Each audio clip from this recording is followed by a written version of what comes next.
예, 오늘 20대 총선 투표가 시작이 됐습니다. 이 시간에 주요 관전 포인트를 짚어보겠습니다. 네, 지금 정치부 이준석 기자 나와 있습니다. 안녕하세요. 네, 안녕하세요. 안녕하십니까. 네, 지금 시각이 오전 8시 17분이니까 이제 투표가 한 2시간 정도 지났습니다. 네, 그렇습니다. 어제 밤 밤 12시로서 13일간의 공식 선거전은 모두 마쳤고요. 여야 지도부 모두 각각 지정된 주로 수도권인데 수도권에서 공식 선거전을 마치면서 이제 오전 6시, 그러니까 한 2시간 정도 지났네요. 그때부터 전국 13,800여 개 투표소에서 일제히 투표가 시작됐습니다. 이번 선거에서는 먼저 결과를 설명드리자면 지역구 253명을 뽑습니다. 그리고 비례대표, 정당 투표를 유권자분들 가시면은 지역구 후보와 동시에 또 정당, 자기의 지지하는 정당을 찍게 될 텐데 지역구 정당 투표에서 비례대표 47명을 뽑게 됩니다. 그래서 총 300명. 국회의원 정수는 현재랑 똑같은데요. 그렇게 뽑게 되고 평균 경쟁률은 3.7대 1로 집계가 됐더라고요. 이번에 국회의원을 뽑으면은 이분들은 5월 말부터 이제 임기가 제20대 국회 임기가 시작이 됩니다. 오늘 오후 6시까지 투표가 가능합니다. 다만 좀 주의할 점이 있는데요. 지난 주말에 이제 사전 투표가 이틀간 있지 않았습니까? 네네. 사전 투표에서는 어느 곳에 가더라도 투표가 가능했습니다. 다만 예. 투표소 숫자는 좀 적었지만 어느 곳 가서 가능했는데 오늘 같은 경우에는 꼭 본인에게 유권자별로 지정된 투표소에서만 투표가 가능하다. 보통 이제 자기 자택 근처가 되겠죠. 할 테고 신분증은 꼭 지참하고 가셔야 됩니다. 뭐 주민등록증이나 운전면허증, 면허증 정도, 여권 정도가 가능할 테고요. 가서 주의할 사항이 있는데 요즘에 SNS에서 하도 이제 인증샷을 많이 올리시니까 그런데 기표소 안에서 투표용지 촬영은 금지되어 있습니다. 최근에 이제 투표용지를 촬영했다가 처벌받은 사례도 있고요. 나와서 이제 자기가 투표했다고 인증샷은 가능한데 후보 번호를 좀 시사하는 제스처는 좀 금지되어 있습니다. 예를 들어서 뭐 이렇게 1번이라든지 V 표시 2번 또는 뭐 이렇게 3번 한다든지 이런 것은 금지되어 있으니까 그런 것들은 좀 주의하시면 될 것 같습니다. 네. 자, 아무래도 가장 관심은 아무래도 투표율일 것 같은데 지금 저희가 보니까 오전 8시 기준 전국 투표율이 4.1%다라고 나왔거든요. 과연 오늘 60% 돌파 가능할까요?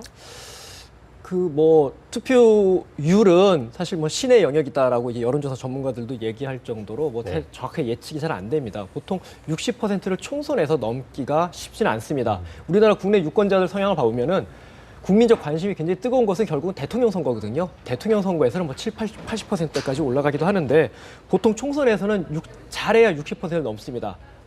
최근에 넘은 게 꽤 됐는데요. 15대 국회 총선 때인데 그때 64%를 기록했습니다. 그 이후에는 계속 60%를 밑돌았습니다. 때로는 50% 밑으로 떨어지기도 했었고요. 그러다가 지난 4년 전에 19대 총선에서 54%로 조금 올랐습니다. 이번에 과연 54%에서 60% 넘으려면 6%포인트나 높아져야 되잖아요. 과연 넘을 수 있겠느냐 이 부분인데 조금 제도적으로 변수가 하나 생겼습니다. 최근에 사전투표제가 도입되면서 지난 금토 이틀간 하면서 실질적으로 투표 일수가 3일로 늘어난 게 있고요. 물론 오늘 당일 본투표할 분들이 미리 앞당겨서 했다 한 말 그대로 그냥 분산 효과에 그친다면 투표율 상승은 제한적이겠지만 과연 이 사전투표가 어느 정도 효과를 내겠느냐 이 부분이 또 하나의 좀 볼 수 있을 텐데 사전투표를 저번에 보면 12.9%를 기록했습니다. 선관위에서는 좀 잘하면 14% 정도, 잘하면 15%도 넘지 않겠냐라고 봤었는데 역대 최고치, 사전투표제가 도입된 이후에 역대 최고치이긴 합니다만 12.19%의 사전투표율을 기준으로 본다면 선관위에서는 오늘 투표율이 한 50%대 후반, 58%나 9% 정도, 그 정도 기록하지 않겠느냐 이렇게 좀 전망을 하고 있습니다. 네. 예, 지금 밖에 비가 좀 내리고 있지 않습니까? 강수량이 한 10mm 정도 늘면 보수 정당 투표율이 좀 감소한다. 이런 얘기가 좀 있는 것 같은데 어떻게 보십니까? 이제 항상 선거에서는 이제 날씨가 구주냐 맑으냐에 따라서 어디 쪽이 유리하냐 이런 얘기를 계속 하게 되는데 사실 그에 대한 정설은 없고요. 저도 아까 전에 새벽에 출근할 때 보면은 거의 보슬비처럼 내려가지고 오늘 별로 비가 온다고 해도 이게 비인지 아닌지 모를 정도로 왔기 때문에 그 생각을 했었는데 지금 또 보니까 좀 빗줄기가 좀 강해졌더라고요. 어느 정도일지 모르겠는데 이게 해석이 여러 가지가 있을 수 있습니다. 만약에 비가 온다고 하면 거동이 불편한 노약자분들 같은 경우에는 오히려 투표장에 안 나가시기 때문에 오히려 진보 진영에 유리하다 이렇게 볼 수도 있고 또 반대로 해석해서 반대로 해석해서 비가 많이 오게 되면 또 젊은 층이 또 안 나간다 이렇게 볼 수도 있고요. 또 날씨가 맑다고 해서 날씨가 맑게 되면 오히려 많이 또 나들이 나가기 때문에 네. 젊은 층이 불리하다 이렇게 볼 수도 있는데 젊은 층이 또 오히려 지지하는 진보정의에 불리하다 이렇게 할 수 있는데 이게 꼭 정설은 없기 때문에 오늘 같은 경우에는 이게 강수량이 특별히 투표에 영향이 미칠 것이다. 그거에 대해서 이렇게 동의하는 전문가들은 별로 많지는 않습니다. 예. 네. 자, 이번 선거에서 가장 큰 이슈 하면은 아무래도 뭐 인려 다야 구도를 꼽을 수 있을 것 같은데요.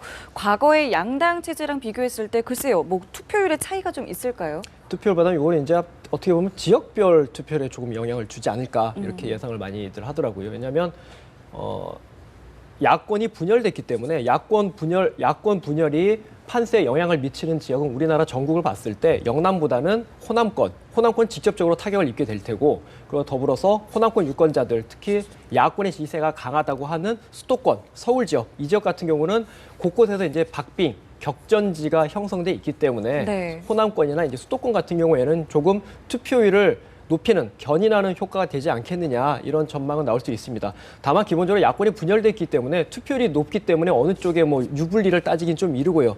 반면에 야권이 분열돼 있기 때문에 상대적으로 보수 진영은 조금 표 결집력이 느슨해졌다라고 분석할 수도 있거든요. 네.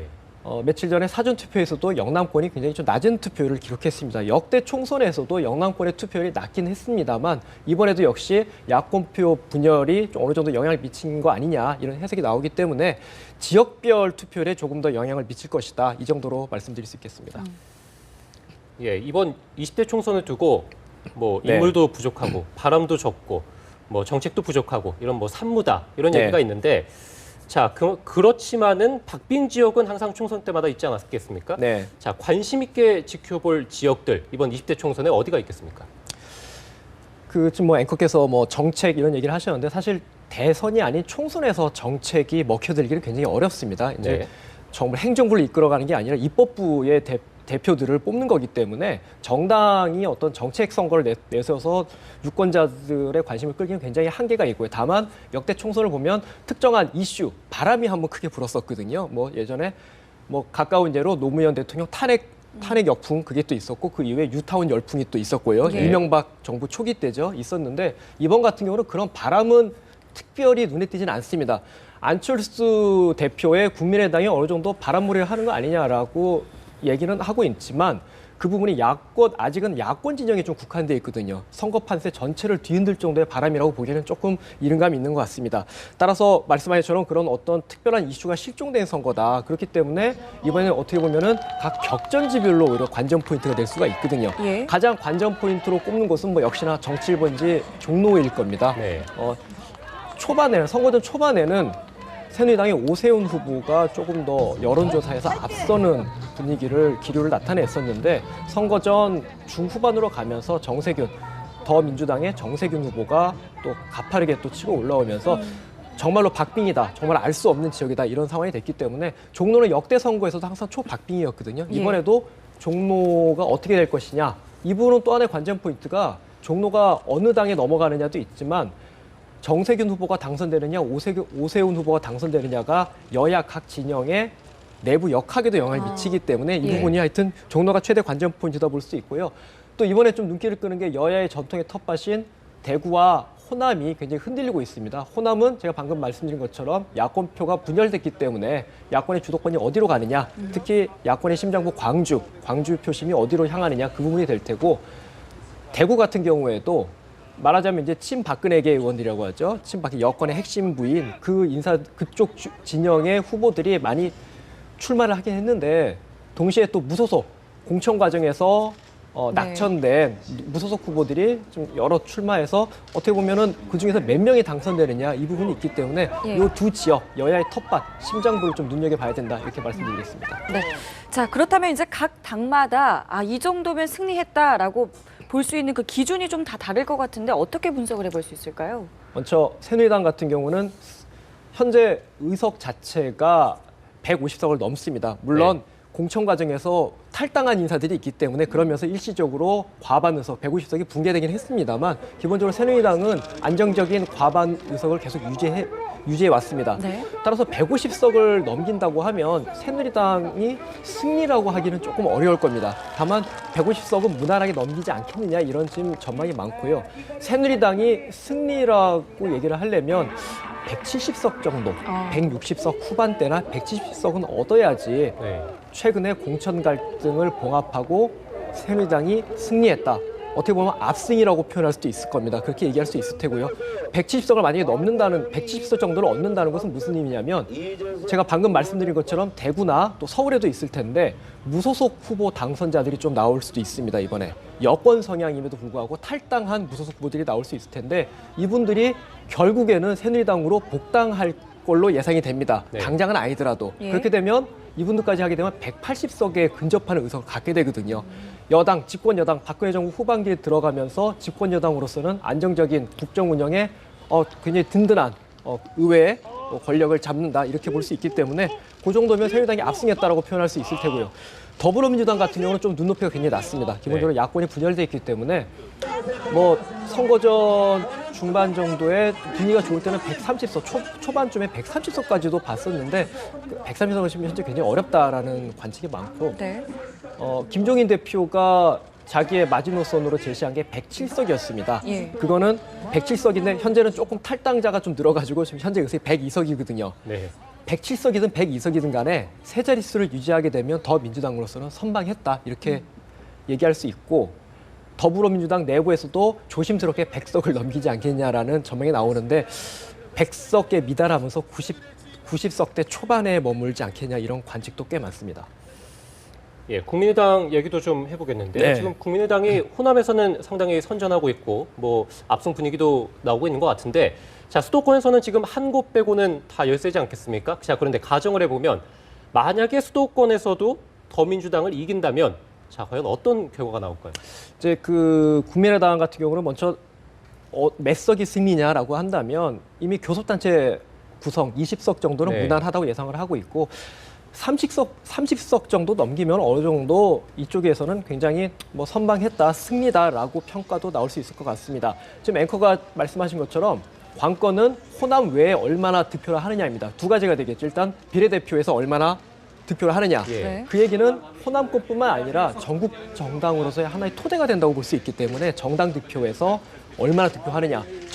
호남에서 20석을 얻더라도 정당 득표에서 10석을 얻어서 갖는 것, 그 30석을 하는 것과 예. 호남에서 싹쓸이에서 27석, 25석을 얻으면서 정당 득표는 너댓 석 얻는 거 극단적인 예지만 굉장히 정치적 위상이 다르거든요. 말하자면 비례대표에서 얼마나 득표를 해서 전국적인 어떤 기반을 갖느냐가 있을 테고 또 하나는 지금 방금 말씀하신 것처럼 수도권에서 몇 명이 당선되느냐. 네. 현재로서는 노원병의 안철수 대표 거기도 물론 새누리당 이준석 후보가 강하게 치고 올라오고 있지만 안철수 대표 외에 딱히 유력하다고 보는 지역은 많지 않거든요. 다만 관악의 김성식 후보라든지 인천 부평의 문병 의원, 안산의 김영환 의원, 이런 뭐 은평의 고현호 후보 이런 지역에서 두세 명, 적어도 한두 명이라도 조금 더 수도권에서 나온다면 네. 국민의당으로서는 호남 자민련이라는 비판을 상당수 불식할 수 있기 때문에 뭐 그 정도면 선방했다 이렇게 볼 수 있겠죠. 네. 자, 그리고 한 조사를 보니까요. 교차 투표가 변수라는 얘기가 있던데 이 부분에 대해서는 또 어떻게 볼 수 있을까요, 저희가?